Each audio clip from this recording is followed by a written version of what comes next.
Hello students, કેમ છો? Chapter number 9 આજે આપણે લઈશું બહુ જ મહત્વનો ટોપિક કે સંકીર્ણ સંયોજનોમાં સંકરણ કઈ રીતે સમજાવી શકાય, એનો ચુંબકીય ગુણધર્મ, એનો ભૌમિતિક આકાર, બંધકોણ.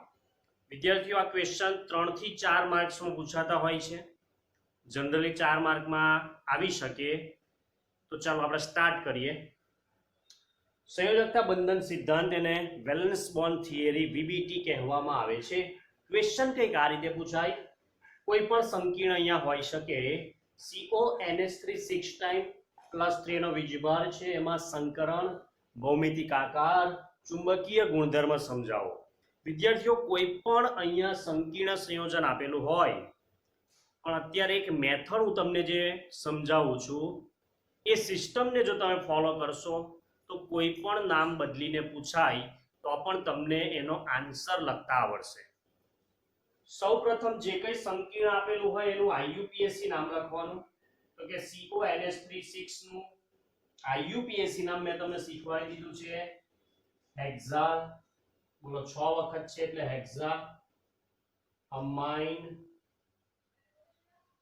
CO ને કહેવાય કોબાલ્ટ, તટસ્થ લિગેન્ડ હોવાથી કોબાલ્ટ. ઓક્સિડેશન આ 3 અને વીજભાર હોવાથી આયન શબ્દ તમે લખી શકો છો. આ વીજભાર અહીંયા હોય પ્લસ કે માઈનસ તો આયન, બરાબર છે. IUPAC નામ છે એનું.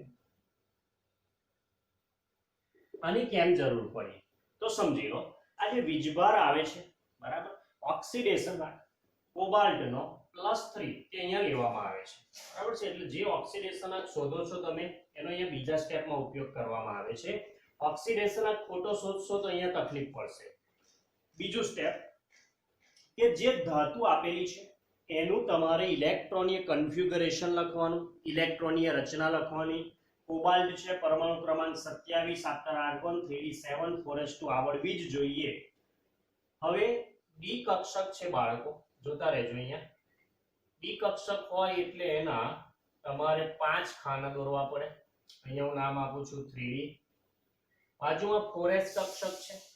s કક્ષક હોય વિદ્યાર્થીઓ એક જ આવે ખાનું, એમાં 2 ઇલેક્ટ્રોન ભરાઈ શકે. પછી જરૂર પડશે તો 4p ની એન્ટ્રી પડે, તો એમાં 3 ખાના આવે p કક્ષક હોવાથી. ચલો, હવે જે વીજભાર લખ્યો તમે ઉપરના 7 ઇલેક્ટ્રોન નું પહેલા સમજાવી દો કે d માં 7 ઇલેક્ટ્રોન તો આ રીતે ભરાય 1 2 3 4 5 6 7, બરાબર. પહેલા એક એક ભરાય પછી યુગ્મીકરણ થાય અને s માં વિદ્યાર્થીઓ 2 ઇલેક્ટ્રોન. ચલો, પહેલું સ્ટેપમાં એની ઇલેક્ટ્રોનીય રચના અને એની આકૃતિ પ્રમાણેની સમજણ. કોબાલ્ટ +3 3 ક્યાંથી આવ્યો તો કે અહીંયાથી આવ્યો. 3 ઇલેક્ટ્રોન દૂર કરવાના વિદ્યાર્થીઓ, તો 2 ઇલેક્ટ્રોન અહીંયાથી દૂર થાય અને 1 ઇલેક્ટ્રોન d માંથી દૂર થાય. તો વિદ્યાર્થીઓ કુલ 3 ઇલેક્ટ્રોન દૂર કરતા તમને ઇલેક્ટ્રોનીય રચના કંઈક આ રીતે મળે.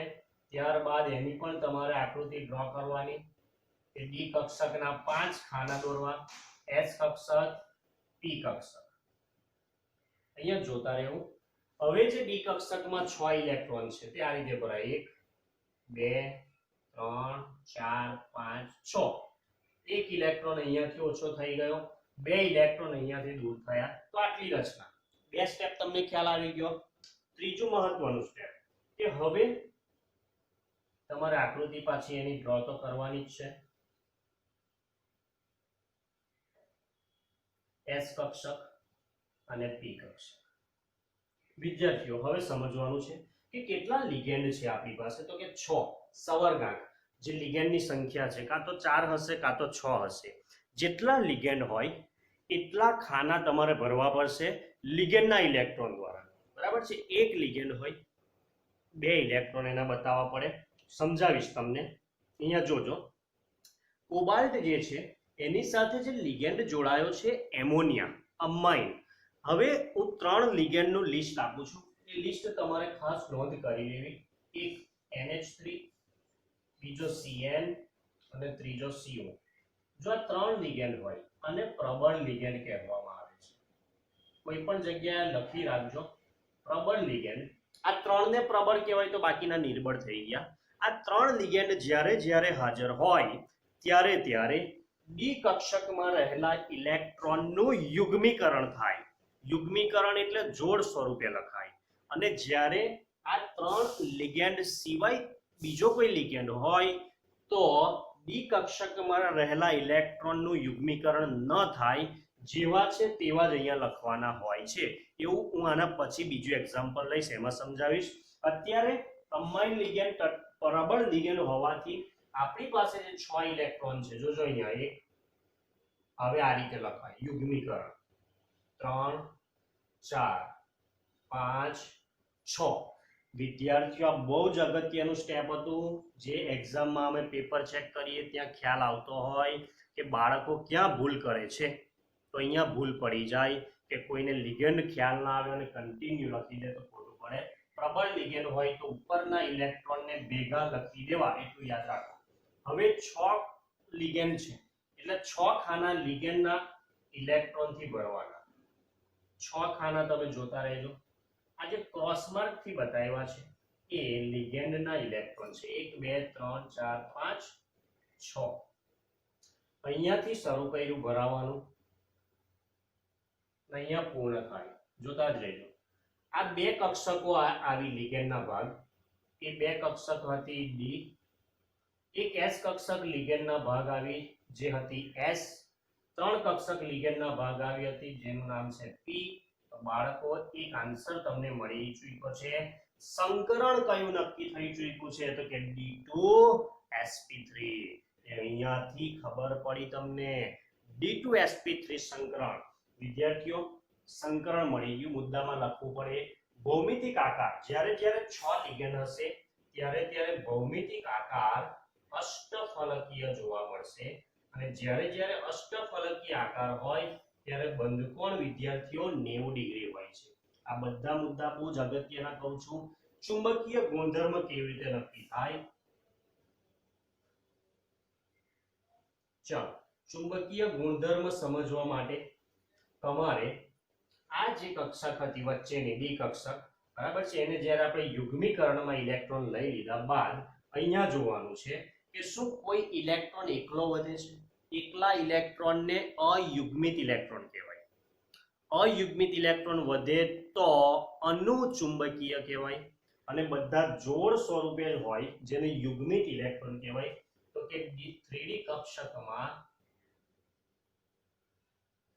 બધા જ ઇલેક્ટ્રોન યુગ્મ સ્વરૂપે હોવાથી ચુંબકીય ગુણધર્મ પ્રતિચુંબકીય થાય. અને અહીંયા જો કોઈ આવો સિંગલ ઇલેક્ટ્રોન રહેતો હોત, બરાબર છે, તો અયુગ્મિત ઇલેક્ટ્રોન કહેવાય. તો ચુંબકીય ગુણધર્મ અનુચુંબકીય કહેવાય. એવું પણ એક્ઝામ્પલ આવશે ત્યારે હું સમજાવી દઈશ. તો વિદ્યાર્થીઓ આ તો ટૂંકમાં મેં મુદ્દા લખ્યા છે. તમારે આ પહેલો મુદ્દો, આ પછી આ 3 મુદ્દા ખાસ અગત્યના. પેપર ચેકિંગમાં આ મુદ્દાને ખાસ ચેક કરવામાં આવે છે. આ સાચું હોય તો જ તમારી નીચેની થિયરી સાચી હોય. આ 3 વસ્તુ તમે સાચી ડ્રો કરી દો ઇલેક્ટ્રોનની આધારિત. પછી તમારે અહીંયાથી મુદ્દા લખવાના કે પ્રથમ કોબાલ્ટની ઇલેક્ટ્રોનીય રચના આ છે, એનો ઓક્સિડેશન આ +3 હોવાથી ઇલેક્ટ્રોનીય રચના આ જોવા મળે છે, બરાબર છે. લિગેન્ડ 6 હોવાથી, બરાબર, 2 ડી કક્ષક, 1 એસ કક્ષક અને 3 પી કક્ષકોનું સંમિશ્રણ થઈને D2sp3 સંકરણની રચના થાય છે. D2sp3 સંકરણમાં સંકીર્ણનો આકાર અષ્ટફલકીય જોવા મળે છે, બંધકોણ 90 ડિગ્રી, બરાબર છે. છેલ્લે બનાતી 3D કક્ષકમાં બધા જ ઇલેક્ટ્રોન યુગ્મિત હોવાથી ચુંબકીય ગુણધર્મ પ્રતિચુંબકીય. આ બધા જ મુદ્દા તમારે લખવા જરૂરી છે. COF6-3 માં સંકરણ, ભૌમિતિક આકાર અને ચુંબકીય ગુણધર્મ સમજાવો. સેકન્ડ એક્ઝામ્પલ આપણે લઈએ છીએ આજનું. કોબાલ્ટ આપણી ધાતુ હમણાં હતી એ જ છે, લિગેન્ડ અલગ છે. ચલો આનું પહેલું સ્ટેપ યાદ કરો. શું કીધું હતું? IUPAC નામ લખો. તો હેક્સા ફ્લોરાઇડો કોબાલ્ટ 8. કોબાલ્ટ 8 આવશે કારણ કે ફ્લોરિન પોતે ઋણ આયન વાળો લિગેન્ડ છે. ઓક્સિડેશન આંક તમે શોધવાનો પ્રયત્ન કરો બાળકો. -6 બરાબરની પેલી બાજુ જાય +6 માંથી -3 જાય તો 3 વધે. કોબાલ્ટની ઇલેક્ટ્રોનીય રચના આપણે હમણાં જ ચેક કરી હતી. ઓકે, પરમાણુ ક્રમાંક 27. 3 ઇલેક્ટ્રોન જાય તો વધે આટલા. પહેલા બે સ્ટેપમાં આપણે કોઈ ચેન્જ નથી કર્યો, જે હમણાંની થિયરી હતી એની જ છે. સૌપ્રથમ રિપીટ કરી દઉં. કોબાલ્ટની ઇલેક્ટ્રોનીય રચના લખવાની. કોબાલ્ટનો પરમાણુ ક્રમાંક 27. ઇલેક્ટ્રોનીય રચના લખો એટલે d માં 7 ઇલેક્ટ્રોન. આ રીતે ભરાય. s માં 2 ઇલેક્ટ્રોન ભરવાના. +3 ક્યાંથી આવે તો કે જે ઓક્સિડેશન આંક છે તે વીજભાર અહીંયા લખવાનો. +3 એટલે 3 ઇલેક્ટ્રોન દૂર થાય. સૌથી પહેલા 4s માંથી જાય કારણ કે કેન્દ્રથી દૂર આવેલી છે, આકર્ષણ ઓછું હોય. અહીંયા 6 ઇલેક્ટ્રોન ભરવાના. હવે મેઇન વસ્તુ ફ્લોરિન. આ 3 હોય તો જ તમારે ભેગા કરવાના. ફ્લોરિન છે નિર્બળ લિગેન્ડ છે, માટે ઉપરના ઇલેક્ટ્રોનની ગોઠવણીમાં આપણે કોઈ દખલગીરી કરવી નહીં. નિર્બળ લિગેન્ડમાં આ ડી કક્ષકના ઇલેક્ટ્રોનને ચેન્જ નહીં કરવા. ચલો હવે 6 લિગેન્ડ ફ્લોરિનના છે તો 1 2 3 4. હવે એવું થાય કે સર આગળ કશું છે નહીં તો ભાઈ 4p પછી 4d કક્ષક આવે એટલે ડી કક્ષકમાં પાછા તમારે 5 ખાના ડ્રો કરી દેવા. ચલો 4 ખાના ભરાયા, 5 અને 6 તો 6 લિગેન્ડના 6 ખાના તમારે ઓક્યુપાય કરેલા. અહીંયાથી સ્ટાર્ટ કર્યું, અહીંયા પૂરું કર્યું. તો વિદ્યાર્થીઓ આ જે છે તેમાં કઈ કઈ કક્ષકોનો સમાવેશ થયો? આ કોણ છે તો કે S કક્ષક છે. આ 3 કોણ છે તો કે P કક્ષક છે. આ 2 કોણ છે તો કે D કક્ષક છે. તો સંકરણ sp3d2 બરાબર. લાસ્ટ હતું d2sp3. બંનેમાં જમીન આસમાનનો ફરક છે. પેલામાં D પહેલા જોડાતી હતી, આમાં છેલ્લે જોડાઈ છે. sp3d2 સંકરણ 6 લિગેન્ડ હોય તો આકાર અષ્ટફલકીય બંધકોણ 90 ડિગ્રી. ચુંબકીય ગુણધર્મ હવે ચેક કરીએ. અહીંયા લાસ્ટમાં તમે જોશો તો 1 2 3 ને 4. એટલે અહીંયા લખવાનું કે 3D કક્ષકમાં ઇલેક્ટ્રોન અયુગ્મિત સ્વરૂપે હોવાથી ચુંબકીય ગુણધર્મ અનુચુંબકીય જોવા મળે છે. ખાસ સમજવાનું, આવા એકલા ઇલેક્ટ્રોન એક હોય ને તો પણ અનુચુંબકીય બની જાય. તો વિદ્યાર્થીઓ હવે સહેલું લાગશે તમને પ્રેક્ટિસ કરવાની. આના પરથી જોઈને મુદ્દા. વિદ્યાર્થીઓ હવે લઈશું, જો 4 લિગેન્ડ જ સંકીર્ણમાં હાજર હોય, સવર્ગાંક 4 જ હોય તો કઈ રીતે સંકરણ સમજાવી શકાય? તો NiCl4 -2 એનું એક્ઝામ્પલ આપણને આપેલું છે. ચલો મેથડ એની જ છે કે પહેલું IUPAC નામ લખી દેવું, ટેટ્રા ક્લોરાઇડો નિકલેટ. ઓક્સિડેશન આંક તમે શોધી રાખો. -4 બરાબરની પેલી બાજુ જાય, +4 માંથી 2 જાય તો +2. નિકલ પર વીજભાર લખવાનો થાય છે 2. ચલો નિકલની ઇલેક્ટ્રોનની રચના પરમાણુ ક્રમાંક 28 after argon 3d8 4s2 18 ને 2 20 ને 28. D કક્ષકમાં 8 electron 1 2 3 4 5 6 7 8. s માં 2 ઇલેક્ટ્રોન. +2 એટલે 2 જ ઇલેક્ટ્રોન દૂર થાય. ડી માંથી કોઈ ઇલેક્ટ્રોન દૂર ના થાય એટલે 8 ના 8 રહેશે, પણ અહીંયા s 0 થઈ જશે. હવે 4 લિગેન્ડ છે અને એમાં Cl ભયલો હાજર છે. Cl છે ક્લોરાઇડ એટલે નિર્બળ લિગેન્ડ છે.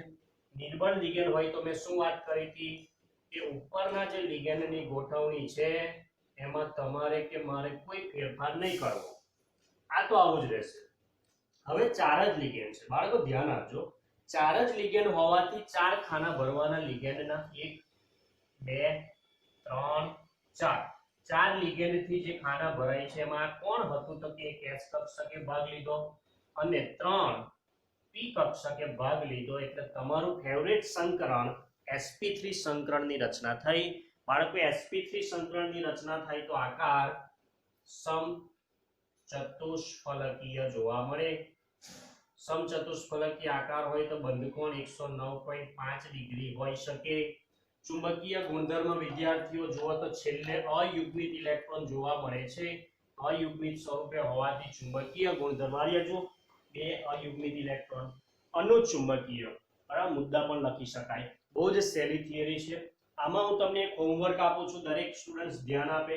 Cl ની જગ્યાએ હું Cn કરી દઉં છું, NiCN4, બરાબર છે. અને આ જ થિયરી તમારે આખી NiCN સાયનાઇડ લિગેન્ડ માટે, કારણ કે સાયનાઇડ એ પોતે પ્રબળ લિગેન્ડ છે, એટલે અહીંયા ચેન્જ થઈ જશે બાળકો. આ જે છે ત્યાંથી ચેન્જ આવી જશે, એ ભેગા કરી દેવા અને પછી કઈ રીતે સંકરણ થાય છે મને જણાવો જરા. ના ખ્યાલ આવે તો નિસંકોચ પૂછો, બરાબર છે. આજનો આ ટોપિક બહુ જ મજાનો હતો, ઇન્ટરેસ્ટિંગ હતો, કંટાળો બિલકુલ ના આવે, બરાબર છે, એવો આ ટોપિક હતો. નોટમાં લખી દેવો, તૈયાર કરી લેવો, અને ખાસ પરીક્ષાલક્ષી ટોપિક હોવાથી દરેકે એની સમજણ વિકસાવવી જરૂરી છે. મળીએ વિદ્યાર્થીઓ નવા વિડીયોમાં. Take care, good bye.